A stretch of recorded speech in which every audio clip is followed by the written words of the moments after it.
Pai, Senhor, meus irmãos, estamos aqui reunidos para o nosso culto online, tendo que nos reinventar nesse período de crise viral, em que não podemos ter essa aglomeração de pessoas, mas não vai ser essa questão que vai nos afastar da adoração do nosso Deus.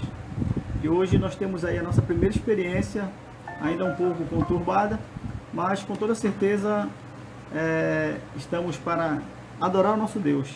E hoje nós temos aqui no templo do Bela Vista 1, aqui em Valdecães, nós temos o nosso culto de estudos, né?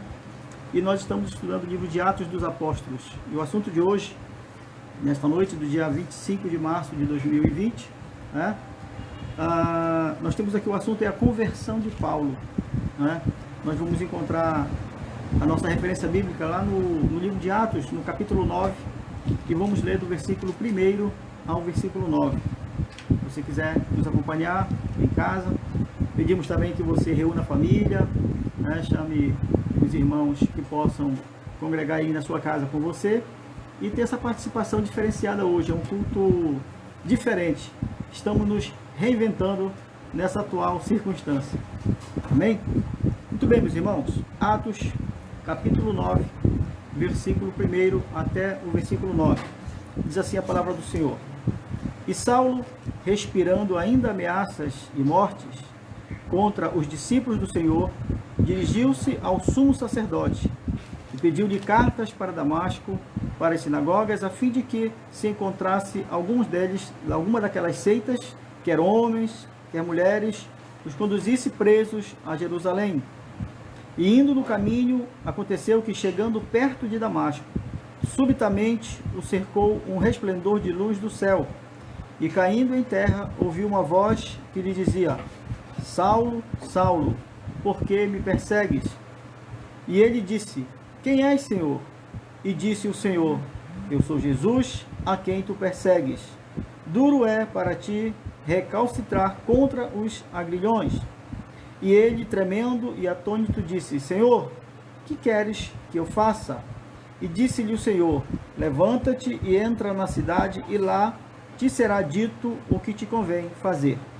E os homens que iam com ele pararam espantados, ouvindo a voz, mas não vendo a ninguém.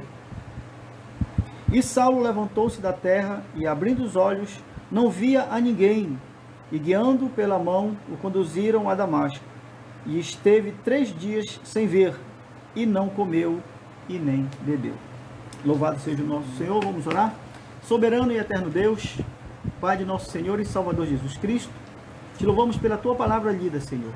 Que tu venha nesta noite ministrar sobre nossas vidas, Pai, nesse momento diferente que nós temos aqui, Senhor, vivido, com todas essas circunstâncias. Pai, nos direciona, em nome de Jesus. Amém, amém e amém. Aleluia. Muito bem. Nós, como falamos há pouco, né, estamos falando sobre a conversão de Paulo, né? A gente sabe, meus irmãos, que Paulo, outrora perseguidor dos cristãos, se converte, tem o seu nome mudado para Paulo, e agora ele passa a ser um verdadeiro discípulo de Jesus, né? Um homem que outrora esteve presente na morte de Estevão, compartilhando ali, não de forma, né, física, mas compactuando com aquele massacre sobre a vida daquele homem de Deus. E hoje a gente vê na palavra do Senhor, no Novo Testamento, em que ele é o autor de quase a metade do Novo Testamento, tendo autoria de 13 livros, e ainda com a suspeita de que o livro dos Hebreus pertence à sua autoria também. Mas enfim, este homem, irmãos, queremos falar para você que era assim, né? As autoridades religiosas de Jerusalém outorgaram a Saulo cartas que lhe davam direito de prender os cristãos. Todavia, no caminho de Damasco, ele teve um encontro memorável com o Senhor. Este encontro mudou radicalmente a sua vida. Não tem como, irmãos, termos um encontro com Jesus e não termos nossa vida mudada. A nossa vida, quando dirigida pelo nosso bel prazer, não temos convicções, não temos certeza, temos sempre a dúvida pairando sobre nós. Porém, quando temos um encontro verdadeiro com Jesus, temos então agora a direção exata de nossa vida. E assim aconteceu com o apóstolo Paulo. Conhecemos sua história, conhecemos o homem que ele se tornou nas mãos de Deus e a ferramenta para anunciar o evangelho, principalmente aos gentios. Muito bem, dando continuidade, diante do Rei dos Reis, Saulo, o perseguidor de cristãos, se prostra como nunca havia acontecido antes em sua vida. Esse encontro de Paulo, meus irmãos, ainda Saulo, com Cristo, vem mudar radicalmente a sua vida. Somos sabedores de que houve uma certa dificuldade, inclusive, para os nossos irmãos cristãos da época, aceitá-lo como também um homem de Deus, como também um cristão, visto que ele tinha, anteriormente à sua conversão, uma vida de perseguidor da Igreja de Cristo.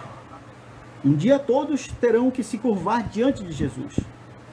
A palavra do Senhor nos afirma, irmãos, que toda língua confessará, todo joelho se dobrará diante do senhorio de Jesus. A soberania de nosso Deus, irmãos, ela não tem como não nos constranger. O mais ferrenho ateu, o mais declarado ateu, um dia ele terá que confessar o Senhor, terá que se curvar diante dele, porque a soberania de Deus, irmãos, ela está sobre todos.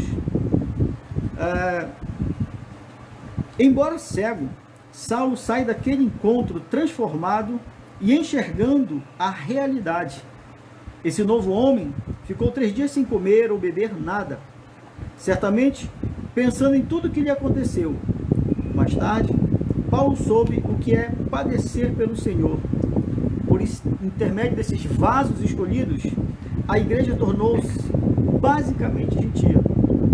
Somos sabedores que Jesus, ele tem se apresentado, no seu sacrifício vicário como principal propósito para os nossos irmãos judeus. Mas aquela esperança de um redentor, de um Messias, de um rei, como de fato o é na materialidade humana, não foi o que aconteceu com Jesus. E muitos, por essa razão, ainda hoje, aguardam a vinda do Messias. Mas o Senhor, ele veio para os seus, e os seus não os receberam. Mas o Senhor diz que, mas a todos aqueles que o receberam, aleluia, tornamos-nos então irmãos por adoção de Jesus. Louvado seja o nosso Senhor. Saulo, ele está enquadrado exatamente nesse propósito, meus irmãos, Ele agora passa a ser também filho de Deus por autenticidade, por adoção. Aleluia, assim como eu, assim como você, que tivemos um dia a nossa vida resgatada pelo sangue do Cordeiro, assim também temos agora este homem a favor e a serviço do reino, para a glória de Jesus. Nós temos aqui em nossas mãos um estudo semanal. Se você quiser, você pode depois nos estar enviando aí a sua mensagem, pode ser pelos nossos canais, para que a gente possa enviar para o seu e-mail, talvez para o seu WhatsApp, enfim, para a mídia que você possa dispor para receber, tá certo? Você tem toda a liberdade para nos fazer essa petição e nós temos o maior prazer em enviar para você. Continuando então aqui com o nosso estudo, diz assim, olha, Paulo é considerado, depois de Jesus, o personagem mais importante da história da igreja cristã. Você pode conferir em Atos capítulo 24, no versículo 5. Ele escreveu quase a metade do livro do Novo Testamento e foi responsável direto pela evangelização dos gentios. 17 dos 28 capítulos de Atos dos Apóstolos são dedicados à conversão e ao ministério do apóstolo dos gentios, como ele ficou conhecido. Sabemos mais a respeito de Paulo do que os demais apóstolos. Aprendemos, pois, com a vida e a obra deste apóstolo. Falaremos daqui a pouco, irmãos, para que sabermos quem foi Saulo de Tarso, a formação cultural deste homem, como também sua cidadania romana. Muito bem, quem foi Saulo de Tarso? Entre os judeus, Paulo era conhecido por um nome bem hebreu, Saulo, muito comum esse nome entre os hebreus. Ele ele provinha de uma família benjamita que, apesar de viver na diáspora, era muito fiel à tradição. Tendo em vista a sua formação cultural e religiosa, mostrou-se mais do que hábil para atuar como apóstolo dos gentios. Paulo tinha um conhecimento muito extensivo acerca dos gentios, irmãos, né? Paulo foi um homem muito bem instruído, um homem que falava vários idiomas, né? E isso a gente sabe que também ajuda muito para aqueles que têm a intenção, têm o interesse, o desejo na sua alma de se tornar um missionário. Às vezes a gente ouve de alguma forma umas críticas quanto à questão dos teólogos, mas precisamos entender que é uma importância muito grande na vida do cristão, o conhecimento da teologia. Como podemos passar aquilo que não temos conhecimento, né? E Paulo, ele foi esse homem instruído, foi um homem instruído para exatamente a obra que Deus tinha preparado para usá-lo no seu reino, né? E o alvo principal de Deus eram os gentios, ou seja, aqueles que ainda não conheciam ou que ainda não haviam confessado como Senhor de suas vidas, né? E Paulo é esse homem, né? Saulo, transformado agora em Paulo, se torna esse personagem, esse missionário, né? Que, sem sombra de dúvida, dos apóstolos, foi o que mais trabalhou a favor do reino. A formação cultural de Paulo, já foi falado há pouco, porque ele falava vários idiomas, mas veja só. Instruído aos pés de Gamaliel, você pode conferir no livro de Atos 22, versículo 3, Saulo pertencia a partido religioso mais conceituado do judaísmo, os fariseus. Ele conhecia profunda e intimamente o Antigo Testamento, as tradições de seu povo e a língua hebraica. Era tão bem versado no meio religioso de Israel que dos principais sacerdotes recebera autorização para perseguir os cristãos. Para você ver que ele também era um homem muito influente, né, na sua cultura, no seu meio do seu povo. E Paulo tinha essa liberdade para com as autoridades de sua época. Gozava de prestígio e de confiança desses homens. As evidências indicam que Paulo cursou a Universidade de Tarso, haja vista o seu domínio do idioma grego e dos autores clássicos, dos quais cita pelo menos dois, Aratus e Epimênides. Vamos falar um pouco agora sobre a cidadania de Paulo. Natural de Tarso, na Cilícia, Paulo torna-se, por nascimento, cidadão de Roma, pois a cidade era província romana. Naquele tempo, a nacionalidade romana era adquirida de três maneiras: por direito, né, de nascença no caso, por concessão imperial e por aquisição pecuniária.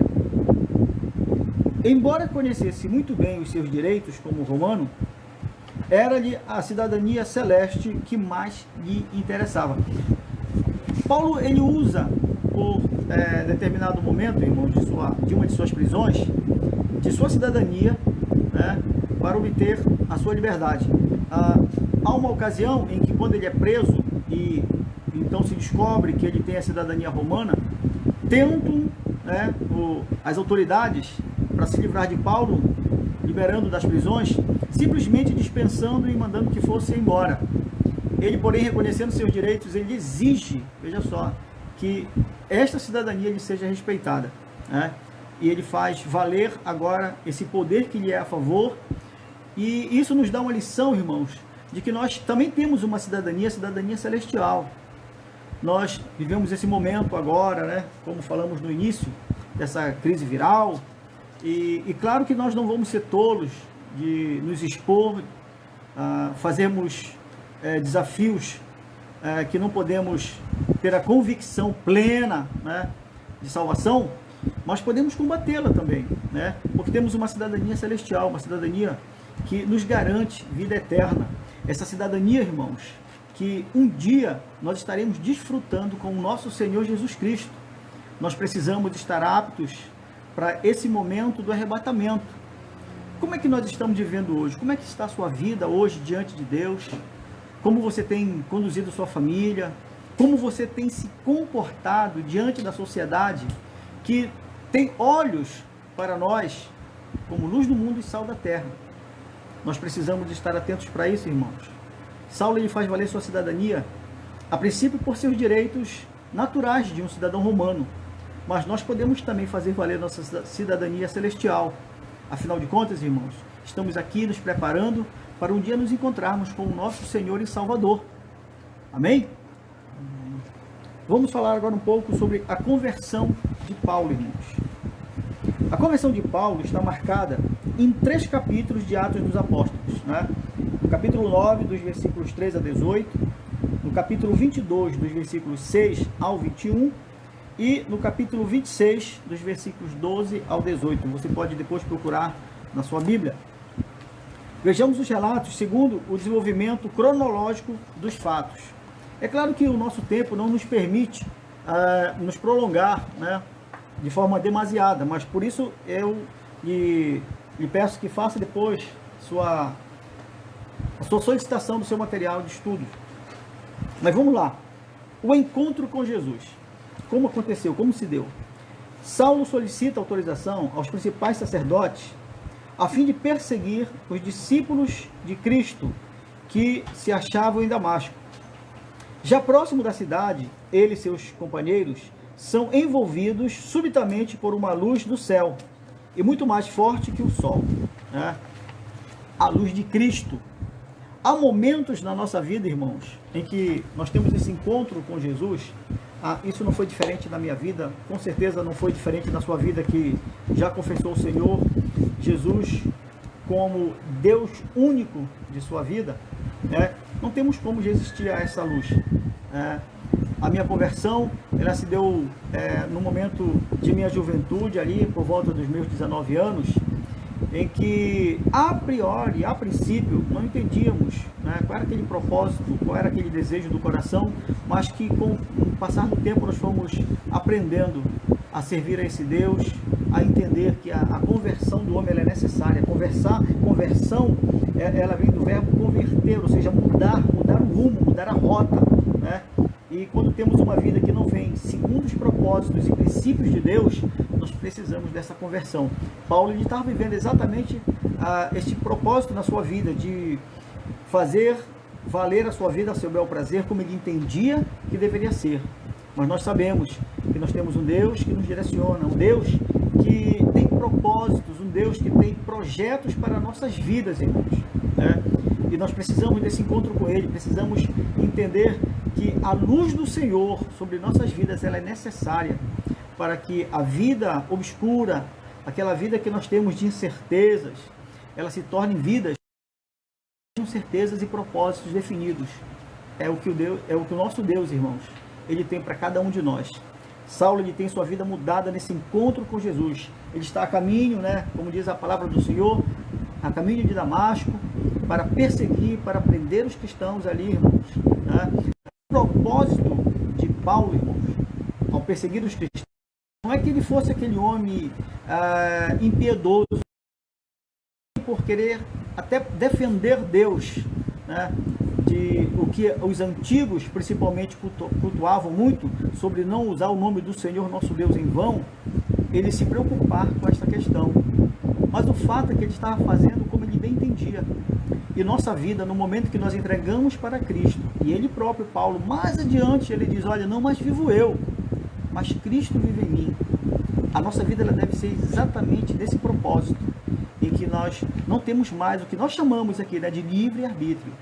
Porque quando nós trabalhamos livre-arbítrio, quando nós queremos viver através do livre-arbítrio, meus irmãos, né, não temos então ali o propósito de Deus definido na nossa vida.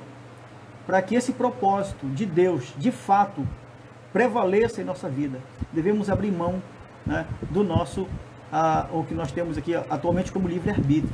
Por que eu lhe digo isso, irmãos? Por exemplo, agora, estamos vivendo essa situação toda de crises aqui no mundo, não é só em Belém, não é só no Pará, não é no Brasil, mas é no mundo, né? E o que acontece, né?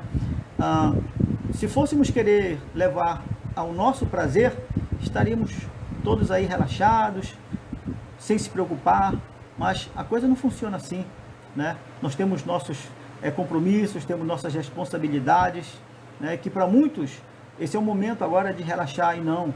É o momento, na verdade, de nós, a igreja do Senhor, mas nos intensificarmos nesse propósito. Paulo, a princípio desse encontro, ele tinha uma ideia, ele tinha um propósito, que é completamente mudado após a sua conversão. Amém? Veja só. Seguindo ainda aqui no nosso estudo, irmãos, Paulo, então, confrontado por Jesus Cristo, e por este, ele é comissionado a levar o evangelho tanto aos filhos de Israel como aos gentios. Em seguida, o Senhor orienta-o a seguir viagem até Damasco, onde recebera novas instruções. Erguendo-se Saulo, nada enxerga. Milhares até Damasco, na cidade permanece durante 3 dias sem nada ver, sem nada comer e sem nada beber. Começa aqui então agora o propósito de Deus para a vida de Paulo. Começa então agora o preparo, que tem uma tendência grande para o erro, para o pecado. Nós desvirtuamos esse propósito de Deus, esse projeto de Deus para a nossa vida. E muitas das vezes lançamos inclusive culpa ao nosso adversário, quando que na verdade somos nós que mudamos, né, o projeto que Deus já preparou. Próspera. Deus quer ver a sua família abençoada, a sua família centrada, a sua família protegida dentro daquilo que é de um caráter, de um homem, de uma mulher de bem. Não quero nossos filhos, por exemplo, lançados nas drogas, na prostituição, no vandalismo, enfim, na criminalidade. O propósito de Deus é perfeito. O desejo de Deus é excelente. Nós precisamos entender que tudo que Deus quer para nós, assim como ele teve aqui na conversão de Paulo, é o mesmo propósito para mim e para a sua vida. Amém? Prosseguindo aqui nos nossos estudos, nós vamos ter um momento aqui em que Paulo, já após a sua conversão, e esse momento, né, em que ele perde a visão, e isso também é projeto de Deus na vida dele, ele envia ali o seu servo chamado Ananias. Veja só, diz assim, enquanto isso o Senhor, em visão, aparece a Ananias, homem piedoso e justo, que morava em Damasco, e ordena-lhe que vá à casa de Judas, o Paulo. Naquele instante, Ananias, orava e via numa visão, neste momento, né, Paulo orava e teve a visão de Ananias, veja só, né, que entrando em seus aposentos, impunha-lhe as mãos para que voltasse a enxergar. Há uma certa resistência aqui de Ananias em obedecer ao Senhor nesse momento, irmãos. Porque ele, no momento em que o Senhor delega a ele, né, essa missão de ir até Saulo para lhe impor as mãos, orar por ele, e a gente sabe que a oração de justo ela pode muito nos seus efeitos, e Ananias era um homem justo. Por isso Deus lhe delegou esta tarefa de ir até Damasco lá e que ele retomasse a visão. Ananias resiste. Ele conversa com o Senhor e diz: Senhor, esse homem é um perseguidor de cristão. Como que ele vai me receber? Como que esse homem vai acreditar que eu estou indo ali como cristão com o propósito para a vida dele? Mas a gente sabe, irmãos, que quando o Senhor nos o seu ide, nós temos simplesmente que cumprir. Há um dito no mundo que diz que ordem ela não é para ser discutida, ela é para ser cumprida. E Ananias, após entender o propósito de Deus para a vida de Saulo, ele se dispõe, cumpre sua missão e a partir dali começa uma nova vida para Saulo de Castro. Nós estamos aqui com o nosso diácono Joel. Para quem não sabe, irmãos, aqui no Bela Vista, nós ministramos esses estudos às quartas-feiras. E na maioria das vezes, isso é ministrado por nossos diáconos, né? Joel é um dos nossos diáconos aqui que ministra. Quem sabe na próxima quarta-feira será aqui que estará ministrando para nossas vidas. Vamos continuar aqui, irmãos. Saulo, de perseguidor, agora a perseguido, né? Jesus, ele diz: no mundo tereis aflições, mas tem bom ânimo. Muitas pessoas, irmãos, erroneamente entendem que a conversão ao Evangelho significa a solução de todos os seus problemas. Eu não tenho dúvida quanto a isso. É a solução de nossos problemas. Mas isso não significa, irmãos, que não teremos problemas, né? Aqui a gente o que antes perseguia o povo de Deus, agora ele passa a ser um dos perseguidos, né? Ou seja, tribulações na vida dele, problemas, né? Mas a diferença, irmãos, em termos dos nossos problemas, é que nós temos a nosso favor o nosso Senhor Jesus Cristo. Aleluia! Você pode dar um glória a Deus? Porque o nosso Senhor, irmãos, ele nos assegura a vitória. Por isso ele nos disse: no mundo tereis aflições, mas tem de bom ânimo, eu venci o mundo. Olha só, o Senhor ele nos assegura isso, e ele nos assegura ainda mais: você é mais do que vencedor. Louvado seja Deus. Então olha só, já refeito, Saulo busca agora congregar-se com os irmãos em Damasco. Apesar dos temores iniciais, os discípulos acabam por estar-lhes à destra de comunhão. Em ato contínuo, põe-se ele a testemunhar de Cristo a todos nas sinagogas. Os judeus perturbaram-se com a sua conversão e intentam tirar-lhe a vida. Tal plano chega ao conhecimento de Saulo, e para livrar-se da cidade, dos que tentavam ali contra a sua vida, os irmãos desceram numa noite num cesto por cima do muro, e ele segue em direção a Jerusalém. Você pode ver na continuidade do que nós estudamos ainda há pouco, melhor, do que nós lemos no início, no capítulo 9, a partir do versículo 19 ao 26. Tá?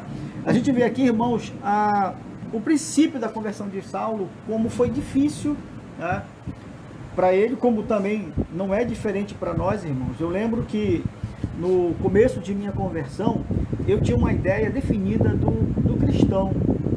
Na minha ideia, os cristãos eram pessoas que eram totalmente compreensíveis, honestas, pessoas que não se envolviam em confusões, que não haviam discussões entre eles. E a gente se surpreende muitas das vezes com atos negativos, mas isso não significa que é esse o padrão. Não, nós é que fazemos esse padrão. Eu fiz um propósito certa vez com Deus, e em meu pensamento, sem que nenhuma palavra saísse de meus lábios, irmãos, eu disse: Senhor, eu não quero ser um crente comum.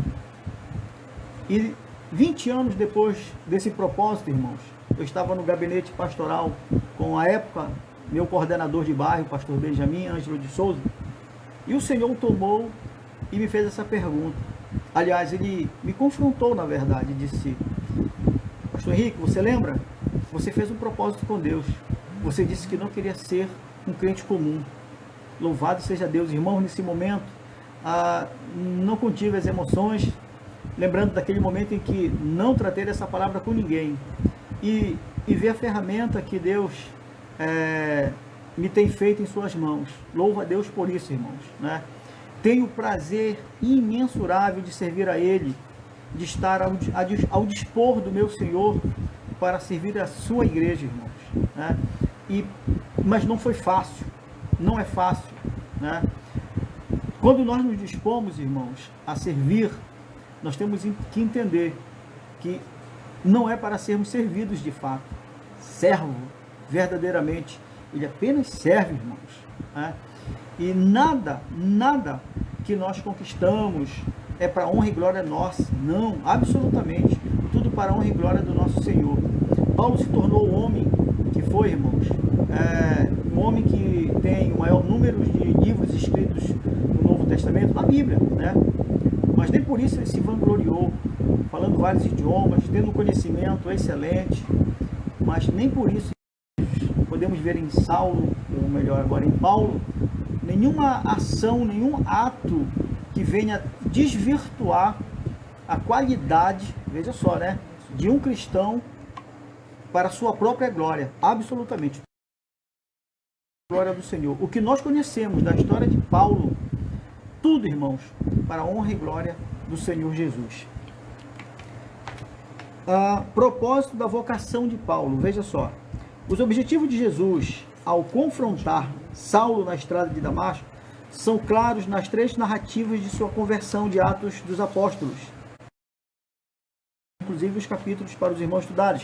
Eu posso repetir para os senhores, está no capítulo 9, do versículo 3 ao 18, tá? Também no capítulo 6, dos versículos 21 ao 26, e no capítulo capítulo 20, do versículo 6 ao 21, e no capítulo 26, dos versículos 12 ao 18, você pode depois acompanhar e ver melhor o propósito de Deus na vocação de Paulo. Deus também tem esse propósito na sua vocação. Às vezes nós nos prendemos em determinadas situações, tipo, eu não tenho a estrutura para ser um pastor, ou eu não tenho a estrutura para ser um dirigente de templo, eu não sei pregar com desenvoltura. Nos prendemos a essas pequenas coisas e esquecemos que o Senhor, irmãos, quando nós nos colocamos em sua disposição, é Ele que nos capacita. A vocação de Paulo, irmãos, de tudo que ele tinha aprendido, para ele mesmo não tinha nenhum proveito. E dele próprio, nada se aproveitaria. Agora, nas mãos de Deus, ele se torna uma ferramenta potencial nas mãos do Senhor. E ele se permite, né, como ferramenta a ser usado por Deus, e nós já sabemos aí o resultado da história da vocação de Paulo. Conhecer a vontade de Deus é importante, veja. Saulo teria de conhecer realmente a vontade de Deus concernente a Israel, né, à igreja e ao mundo. Mais tarde, em sua epístola aos Efésios, Paulo revela a sua compreensão aos judeus e gentios. Tudo isso revelou-lhe o próprio Senhor. Você tem procurado saber a vontade divina de Deus para a sua vida? Vamos de falar. De repente, você tem um desejo no seu coração de servir a Deus de alguma forma.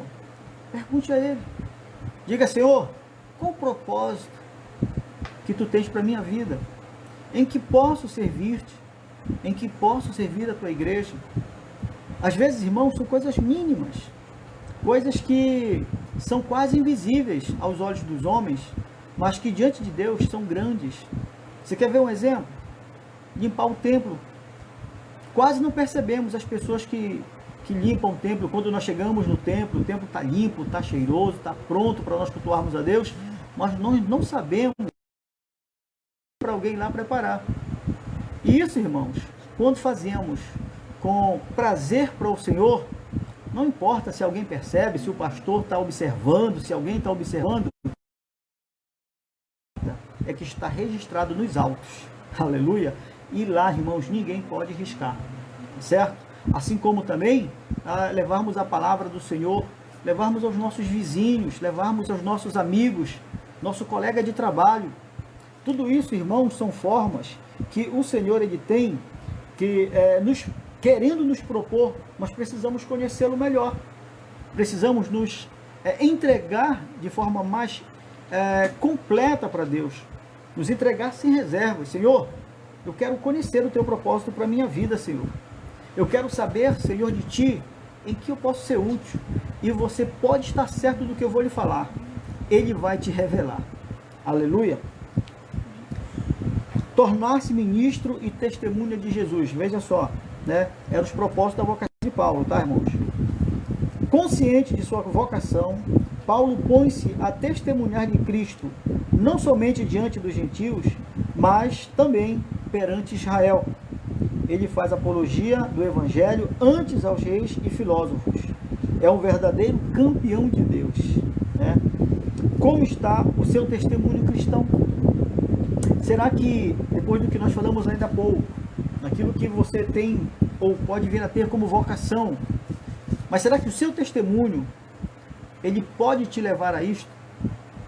Será que os vizinhos, será que o que nós falamos ainda agora há pouco, os grupos que nos rodeiam, as pessoas que de alguma forma transitam por nossas vidas, será que o seu testemunho tem sido eficaz, tem credibilidade para que as pessoas possam ver em você a testemunha fiel do Senhor Jesus? Precisamos também, irmãos, sermos observadores quanto a isso. Precisamos a cada dia termos a comunhão com o nosso Senhor através das orações, leitura da sua palavra, nos preparar espiritualmente, irmãos, jejuando, sacrificando o nosso corpo. Tudo isso é necessário para que possamos entender o propósito de Deus para a nossa vida, irmãos, e nos tornar um ministro do Senhor. Ele quer nos fazer ser um ministro. Não necessariamente um pastor, um evangelista, um diácono, mas aquele que ministra a sua palavra. Talvez na sua vizinhança alguém está precisando ouvir o Evangelho. Como é que está o seu conhecimento de estudo da palavra do Senhor para com seus vizinhos? Amém? Então veja só, sofrer a favor de Cristo e do Evangelho. Você está disposto? Olha só. Em virtude de sua audácia, ele sofre muito por amor a Cristo. Você pode ver isso em Gálatas capítulo 6, versículo 17. O que dantes perseguir a igreja de Cristo, ver-se de repente perseguido por causa desta mesma igreja e deste mesmo nome. No capítulo 11 de sua segunda epístola aos Coríntios, ele discorre acerca de muitas perseguições por ele sofridas, quer por parte dos seus patrícios, quer por parte dos gentios, e mesmo perseguido, o evangelho foi poderosamente anunciado através de suas cadeias e sofrimentos.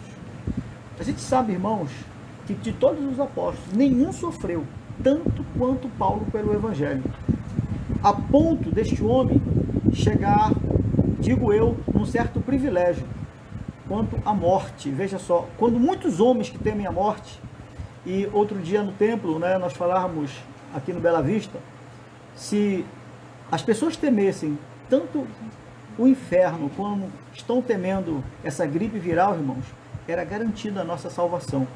Então veja só, Paulo, irmãos, claro, né, foi o homem que se entregou, mas foi aquele homem que sofreu mais pelo evangelho. E ele chegou ao ponto de dizer, olha, para mim, não sei o que tomo como decisão para a minha vida. Veja só, é um dilema de Paulo. Se eu morro, sei o que me aguarda, mas ainda tenho o ardente desejo de levar o evangelho para salvar vidas. Como é bom termos essa segurança, irmãos. Sabermos que, mesmo tendo as dificuldades, as tribulações de nossas vidas, temos a convicção de nossa vida eterna com o nosso Senhor. O Senhor, ele nos assegurou morar. Ele disse, vou para vos preparar lugar, para que onde quer que eu esteja, vós estejais também. O Senhor está nos aguardando na sua mansão celestial. Aleluia! Para nós concluirmos esse estudo hoje, irmãos, né, falamos assim, olha, a conversão e vocação de Paulo ensina-nos que Deus chama e capacita a quem Ele quer para ministérios específicos. Ele transforma o mais terrível dos homens num vaso escolhido, vaso de honra, a fim de que proclame o seu evangelho até os confins da terra. Você foi chamado para obedecer a mensagem da cruz? Obedeça já, meu irmão. Se entregue. Concluímos então, irmãos, que o Senhor, assim como chamou Paulo à conversão, tem chamado a muitos. Você que nos assiste nesse estudo, eu quero lhe dizer que o Senhor também te chama. Amém? Não se preocupe com a questão vocacional. É Ele quem vai te capacitar. É Ele quem vai te preparar, te deixar apto.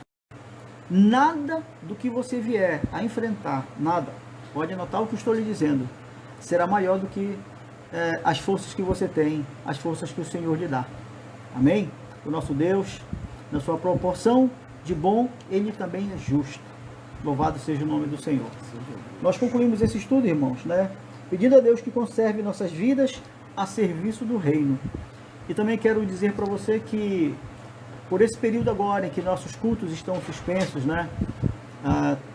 Nos templos, por uma aglomeração maior, estaremos de alguma forma buscando a melhor maneira para lhe levar a palavra do Senhor, para que você se mantenha alimentado, para que junto com a sua família você possa estar aí sendo de alguma forma edificado através da palavra do Senhor. Amém? Como eu falei há pouco, nós temos aí os nossos contatos, 8842 1191. Vou repetir para você, 98842 1191. Sou o pastor Henrique Mesquita, aqui no bairro de Valdecães. Estamos ao seu dispor. Deus te abençoe. Nós vamos agora orar e agradecer a Deus por esse momento.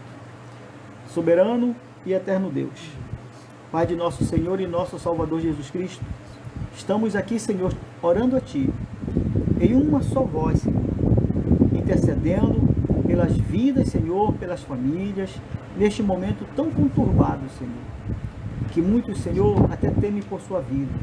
Senhor, nós sabemos em quem temos crido, Senhor. Tu és o nosso Senhor, o nosso Redentor. E eu te peço, em nome de Jesus, Senhor, que cada vida que está nos assistindo neste momento possa ser alcançada, possa ser abençoada através do Teu Espírito Santo, Senhor. Pai, em nome de Jesus, nos guarda, nos blinda, Senhor. Não temos o medo da morte, Senhor, porque sabemos, Senhor, e temos a certeza de que morrendo, moraremos eternamente contigo, Senhor. Mas não queremos, Senhor, ter nossa vida tomada por tolices, Pai, e sim segundo o Teu propósito. Pai, em nome de Jesus, eu louvo e agradeço pela vida dos meus irmãos, desde agora e para todo sempre. Quem pode dizer amém? Amém. E a graça do Senhor Jesus seja com você.